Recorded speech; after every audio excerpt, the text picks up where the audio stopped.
Yeah, hi, Daniel Major here, CEO of GoviEx Uranium, African-focused uranium developer, 3 projects, Madaouela in Niger, Mutanga in Zambia, and our exploration play Falea in Mali.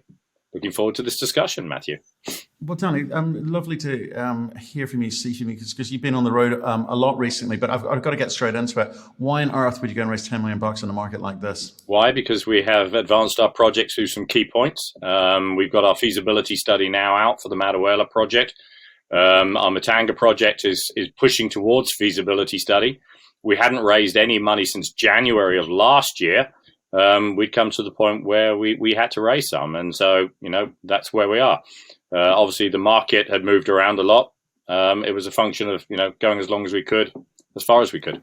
Right, but could you have not raised less and kind of seen how the market reacted? Is it a case of is the cost if you didn't versus the cost of the money that you did? Look, you have to take an outward view of how long it's going to go. You've got to remember you've got the December Christmas holidays in the way as well, which adds a whole almost 2 months in this market of when you can't do anything, but you're still working in the market. You don't want to get to a point where you raise just the minimum and then suddenly something else happens as well. It is a difficult market out there. We felt that the amount that we were raising was the appropriate amount for support to take us into next year. Okay. Can we talk about, preventative measures, safety measures, alternative plans, however you want to frame it? Because, it is a difficult time for lots of companies, and there's lots of, marginal projects out there who are, feeling a little bit nervous. And if they haven't raised money or are unable to raise money, they're going to be extremely nervous. What are your fallback plans if this goes on for longer than you want it to? I'm not sure what you're averting to there. At the end of the day, I think we're now at a uranium bull market that's getting stronger by the day.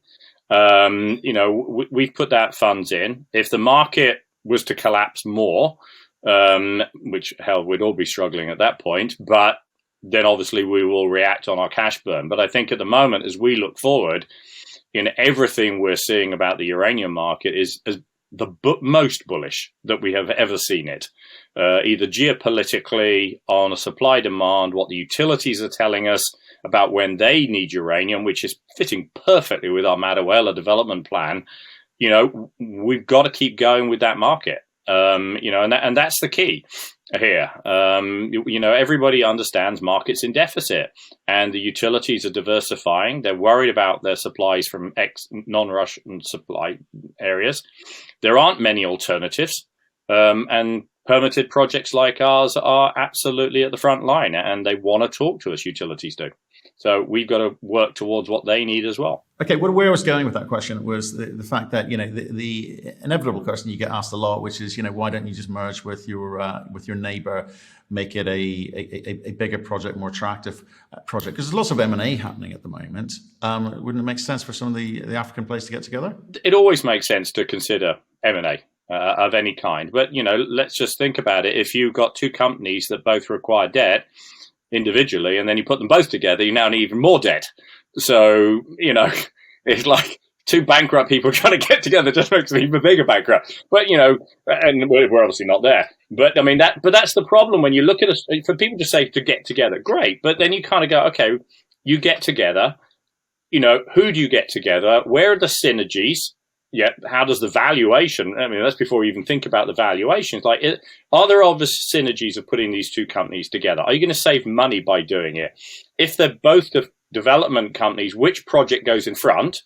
Or do you try and do both at the same time? And now I've got a bigger debt demand on my company instead of what I already had. So there is a right time to do these things. You have to look at what's available out there.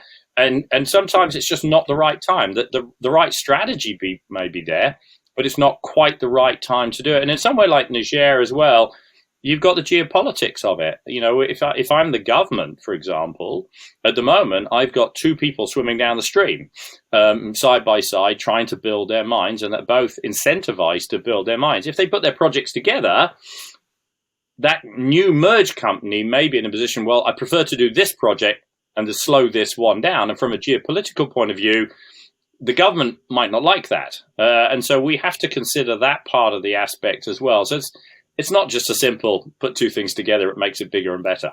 Okay, it's yeah. I get what you say. Yeah, 1 plus 1 equals 1, as opposed to 1 plus 1 equals 3. Will sometimes inevitably happen. Right. So let's talk about $10 million. Okay. So you've raised it. You got to the point. You explained why. What do you do with it? How precisely is this being allocated? How much do you keep back in reserve in case this thing goes on? Because we've been talking about catalyst moments, you and I, since 2019, and obviously the story gets stronger and stronger, but it still needs to move further to get over the line, it seems. So how do you play the next 12 months? Look, I mean, from a point of view of our projects, most of the heavy lifting has already been done at Madaouela from a technical cost point of view. The key area now is getting the debt financing sorted out, which obviously doesn't cost as much money to do.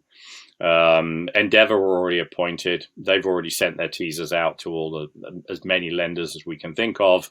We're gradually pulling together that pool to understand who's interested, who's not interested, and how that fits together. And once we get a clarity of where that sits, Matthew, that's the point we can then become more aggressive.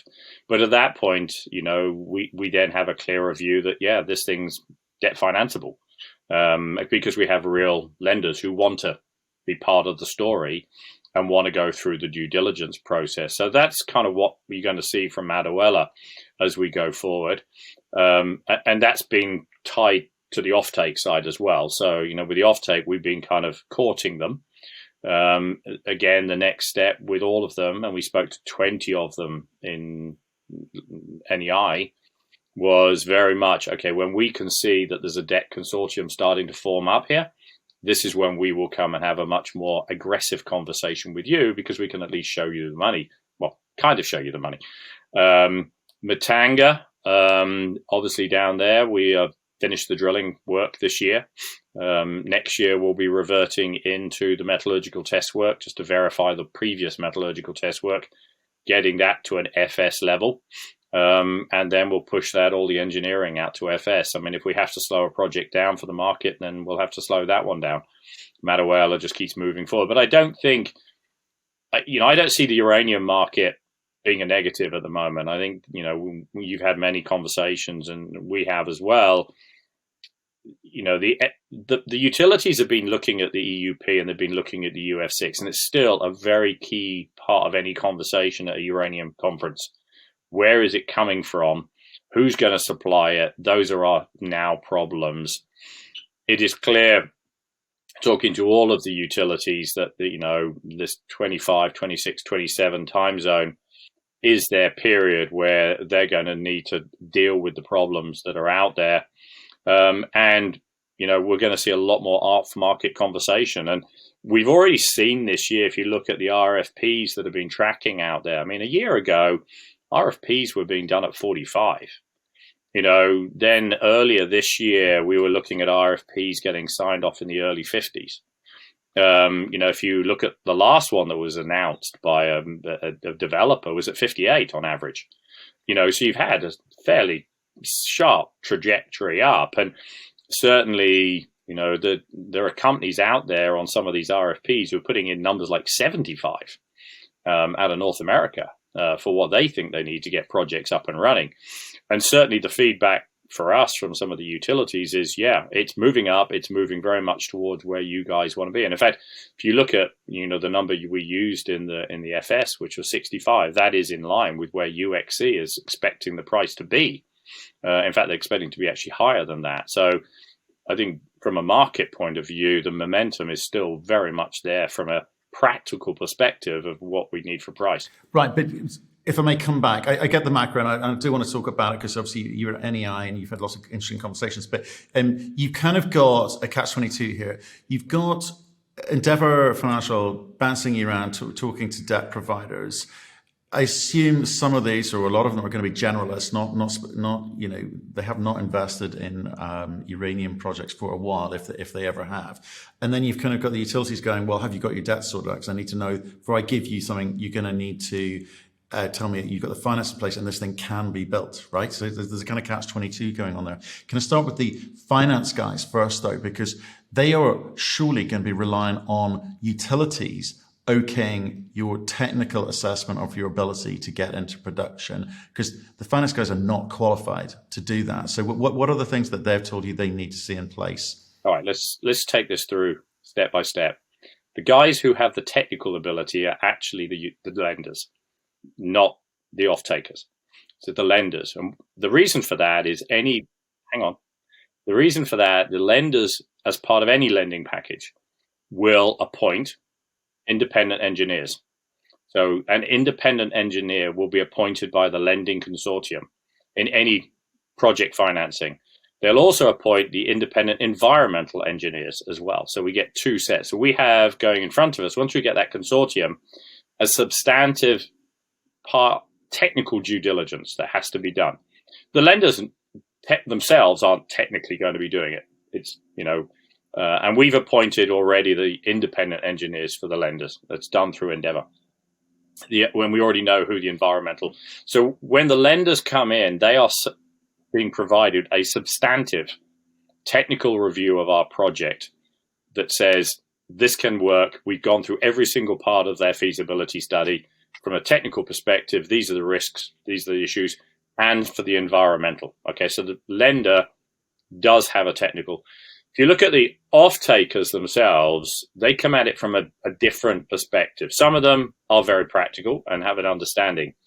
Their biggest focus tends to be ESG, not technical. They're not going to tell us how to run a uranium mine, but what they will do, there are a number of them, particularly the European ones, who audit back on an ESG basis. And so the environmental review is important for them. They leverage off. But at the end of the day, what you're looking at is the debt guys are trying to understand the risk on the model.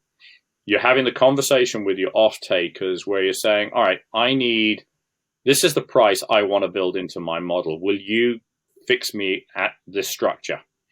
But you're going to have, and we're already having this conversation, which is it has to have a CP. And that CP is, I get the money to build it. So they're not stupid in any way. They fully understand. There are utilities out there who will never, ever take from a developer. That's just not their style. And there are a lot that you can see already who have realized that you have to have diversification and are willing to support development companies. And so they're balancing their book from a risk perspective. So they're taking the guaranteed stuff and they're starting to layer in risk projects that may not ever get built. But they're going through that process where, okay, I'll give you £300,000 a year for 4 years. Here's the price, but the CP is you get the money. That means they at least have got 2 years if things go wrong to switch their book around and sort themselves out. And once you've got those two pieces sorted out, and the CP for the lender is equity, because he won't put his money in first. You put the equity in first. So debt, offtake work together, and then the final piece is the equity that comes in and creates the Rubik's Cube.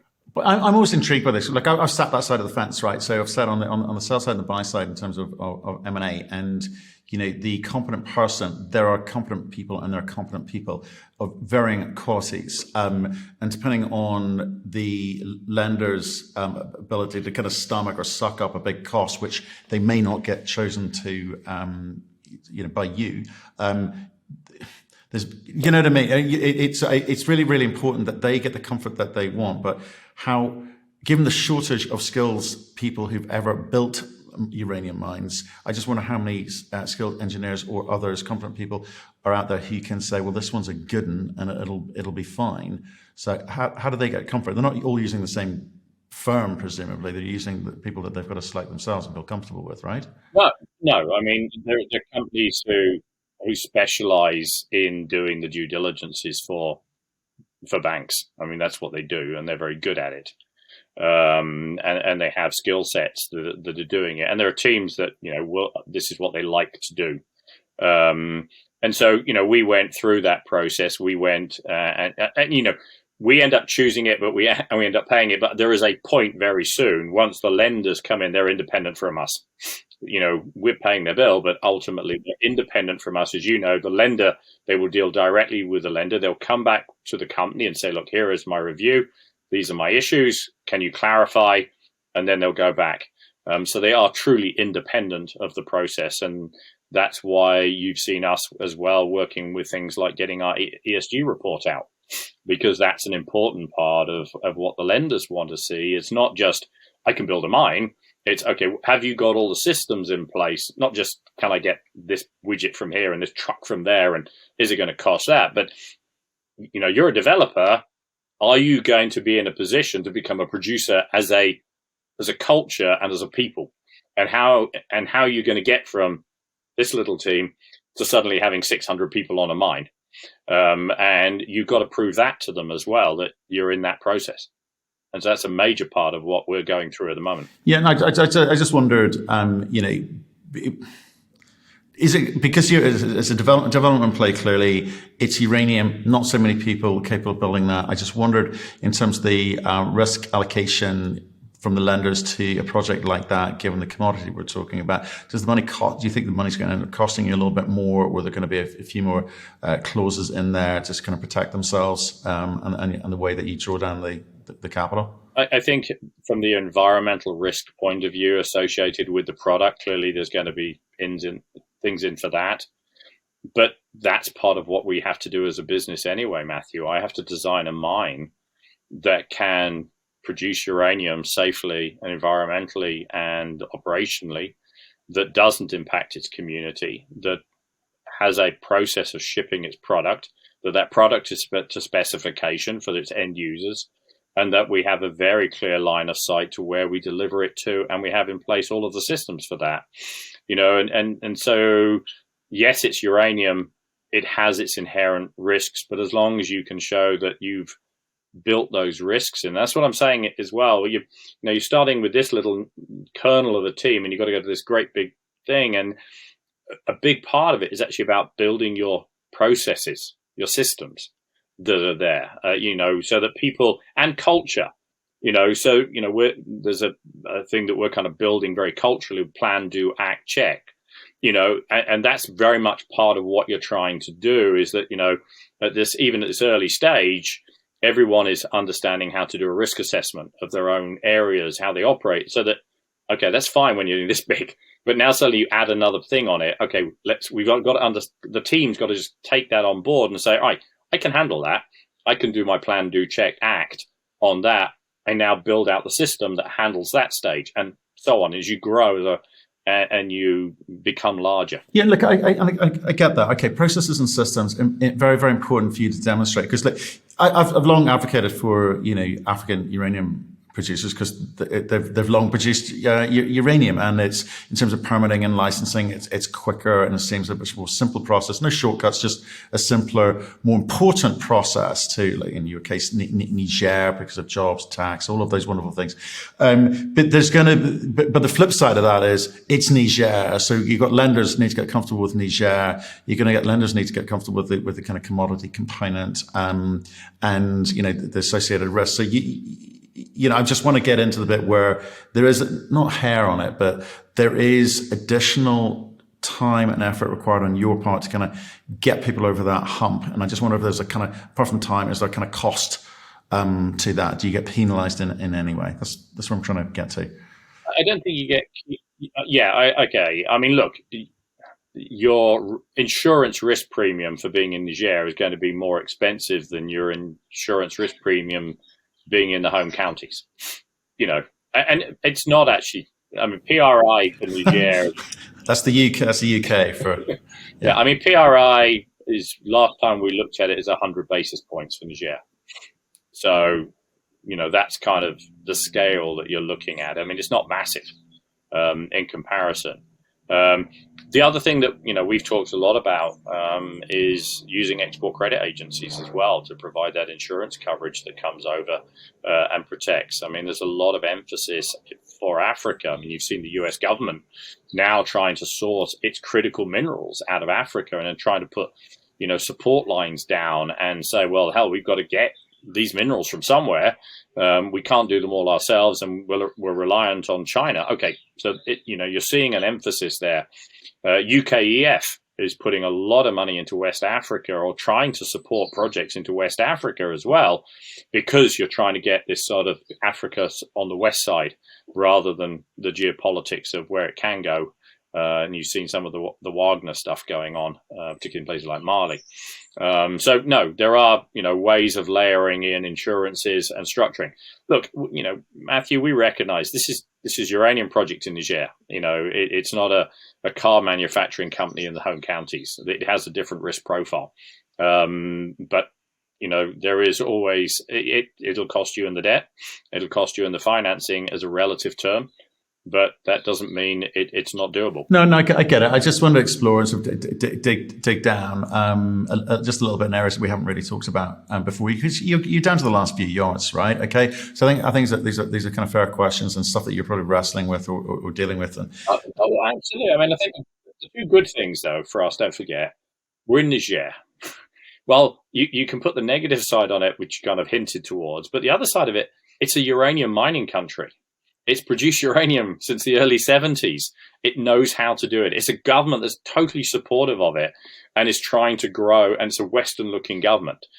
So those are really key points. This is a project which, from a technical point of view, we've done a lot of work on it, and that FS is a highly technical FS that's going out. So, we've done everything we can, and we're in the right jurisdiction from a mining perspective. We just got to get people comfortable, but you have seen government debt coming from commercial banks of Europe into Niger last year. So there is that kind of money going in on a sovereign basis, which is a positive. Right. Okay. Look, probably not enough on that. I want to talk about again, partly to do with the conversations that you're having, is you've got a portfolio. Right, you're not just a one asset company, and you're in 3 different jurisdictions. I think Mali's fairly early stage, so I'm kind of really referencing Zambia. Does that help in any of these conversations? Does it give you options in terms of these conversations? Because a lot of M&A happening. Do you flip those out and monetize that, and maybe do you get focused on Niger? I mean, how do you play the portfolio game? Oh, yeah. Look, I mean, that's one of the reasons we put the portfolio together, was to have choices. If you look at it from a utility point of view, one of the things they will always try and build into, depending on the contract you're writing, is, where are you getting your material from to meet your contract? And in the last cycle, there was one particular US company who wrote a contract and then closed their mine and bought cheap uranium from the Kazakhs and then sold it to the utility really expensively. The utilities don't appreciate that kind of thing when they're actually trying to support new developments. The advantage for us is that, okay, we got this project, but we've actually got another one right behind it. So we actually have jurisdictional risk spread. We have the opportunities long term, if that's what you're doing, of providing our material from our own mines, but we've got 2 of them. So they're both lined up. So yes, it is part of that conversation. I mean, obviously the initial focus is on Madaouela, but that ability to say, okay, guys, if once this one's coming, we can expand out. We've got a second project. And these are long life projects. You're not looking at a company who's only in for a short time.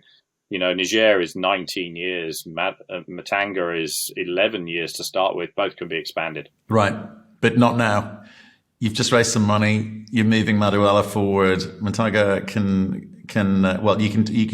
what do you do? Do you say, like, well, just sit back and focus on one project for now, or do you try and sort of tickle it a little bit and see if you can move it along a bit more?